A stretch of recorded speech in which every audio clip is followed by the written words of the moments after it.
we are going to look at Aaron Rodgers scenarios this episode. And not even really scenarios. How do the Packers get where they want to be? And how does Aaron Rodgers get where he wants to be? And what does that look like? We're going to talk specifically about the situation with the Denver Broncos. And then we're going to spend some time talking about how the Packers get this team where they want it to be. Thanks for everyone making Locked On Packers their first listen of the day. We hope you enjoy spending your day and your morning with us the same way we enjoy starting our day with you. So, no one has pushed harder on this narrative about Aaron Rodgers than Denver Broncos fans and media. And they want him. They are down bad on this. They know that if they don't get Aaron Rodgers, their hopes for competing in 2022 rest on the shoulders of Jimmy Garoppolo or Kirk Cousins or Baker Mayfield or someone, Carson Wentz, someone of that ilk. Not exactly a pretty picture. On the other hand, there has been this prevailing notion that the Broncos present this far better situation than Green Bay. Now, of the teams that are likely to be interested, I think you can make the case they're in the best situation to compete. A team like Cleveland, they don't have the skill talent. It's Jarvis Landry, who, sure. And what? They have a good run game, they've got a good offensive line, and they've got good defensive pieces. But we didn't see the defense play to that ability last year. That seems like a weird choice if you're Aaron Rodgers, although there would be some schematic similarities there. The Colts, they have Michael Pittman Jr., which I'm sure would make a lot of Packer fans really, really jealous.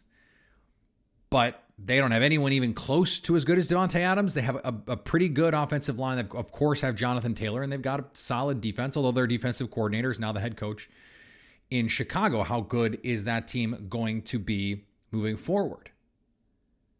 He's not going to San Francisco. Green Bay's not trading him to San Francisco. They're rolling with Trey Lance. And I don't see Rodgers going to take Tom Brady's sloppy seconds in Tampa Bay. Las Vegas, there's no one on that team. Rodgers getting excited about Darren Waller and Hunter Renfrow and no defense. No defense. I think that the thought of working with Josh McDaniels could be appealing to him. But, there's just not guys. It's not players. So that comes back to Denver. Denver has his old coach. In fact, two of them. A coach that we know Aaron Rodgers loves. But we also hear from mostly Denver fans and Vikings fans and Bears fans. It is amazing. It is truly amazing how badly NFC North fans want Aaron Rodgers out. I have heard from more Vikings fans and Bears fans on the state of the Packers roster relative to their quality against the Broncos, almost than Broncos fans. And certainly more than Packer fans. The Vikings fans especially, man, they want Rodgers gone so bad. They want him gone so bad. Hire a coach for your poverty franchise and then we can talk, all right? Let's just start there. And then we'll see how many games you can win with Kirk Cousins. So ridiculous. The Broncos, so some will have you believe, it's just a better team. It's a better team. They've got more talent. It's a better position for Green Bay to win, and they'll do the things necessary to keep Aaron Rodgers. We're going to talk about that in a second, but let me just say this. Green Bay maxed out their cap last year. Maxed it out, and they still found Devondre Campbell, Rasul Douglas. They still drafted Eric Stokes and Josh Myers, although he was hurt for much of the year. They put together a really, really, really good team. Again, the best team, I think, top to bottom in the league last year. They didn't play like it in the playoffs, in part because Aaron Rodgers did not show up for that game. But this idea that Denver is a better situation, it may be the case that George Paton would listen to Rodgers more than the Packers, that he would have more say and more input. But you can't, in good faith, make the case that a move from Green Bay to Denver is about winning because of the talent on the roster. Now, they have cap space. Congratulations. Would players want to come play in Denver if Aaron Rodgers went there? Yeah, probably. But that's not what happened in LA. Matthew Stafford went to a pretty fully formed team. They added Odell in the middle of the season. They didn't know they would either need or want to do that. They didn't know they would be able to do that. And they won the Super Bowl, by the way, without him. Tampa Bay, yeah, they brought in Gronk and eventually Leonard Fournette, but running backs don't really matter. Gronk is nice. Antonio Brown, Tom Brady pushed for, but they could have won the Super Bowl with Scotty Miller playing instead of Antonio Brown. They beat the Packers that way. But Mike Evans, Chris Godwin, those guys were already there. You had these primo defensive players, Devin White, Levante David, Shaq Barrett, JPP, Vita Vea, Carlton Davis. Now, they got really lucky in the draft that Tristan Wirfs turned out to be an all-pro as a rookie and that Antoine Winfield turned out to be a terrific player right away. But that roster does not look like what the Broncos roster looks like right now. Who are the blue chip players on the Denver Broncos right now? Simmons, the safety.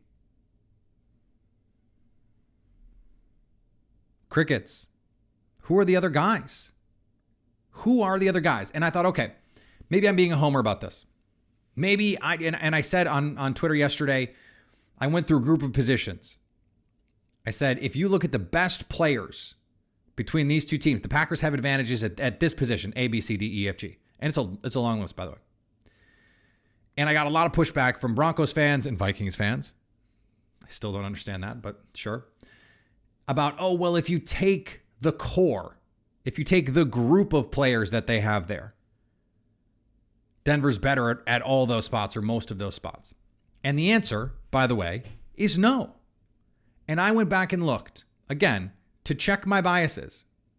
In an attempt at transparency, to check my biases, I said, okay, I'm going to go to a third-party site that assesses and grades players. That is their raison d'etre. That is what Pro Football Focus does. You can take or leave their grades. I'm just letting you know, this was a search for objectivity. I said the Packers had a better running, any single Packer running back was better than any single Broncos running back. Well, but the core, no. Running back grades among qualified backs. A.J. Dillon, 2. Aaron Jones, 6th. Melvin Gordon, 13th. Javonte Williams, 19th. The Packers had 2 running backs better than any single running back for the Broncos. All right, receiver is the best case that you can make if you're the Broncos, but even that one is not a great one. The Packers among qualified receivers. Devontae Adams, the second graded receiver in the league. MVS 75, Lazard 77. Okay, not great. Not great. Those are number 3 receivers. And that's what they are. But the Broncos. Tim Patrick, 46th. Cortland Sutton, 49th. Jerry Jeudy, 50th.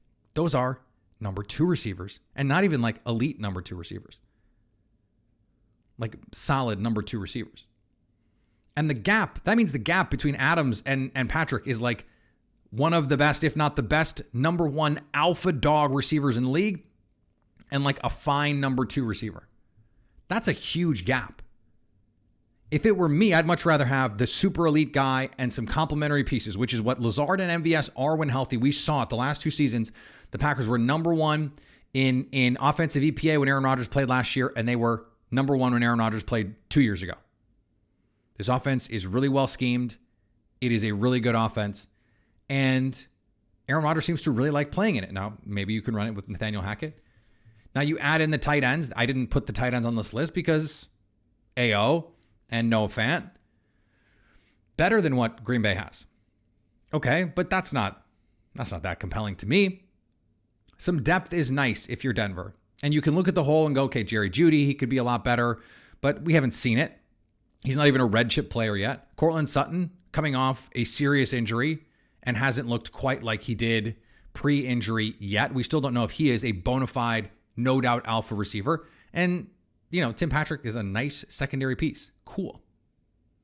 Is this super compelling thing? No, this is based on pre-draft evals. This is what so many people are so excited about.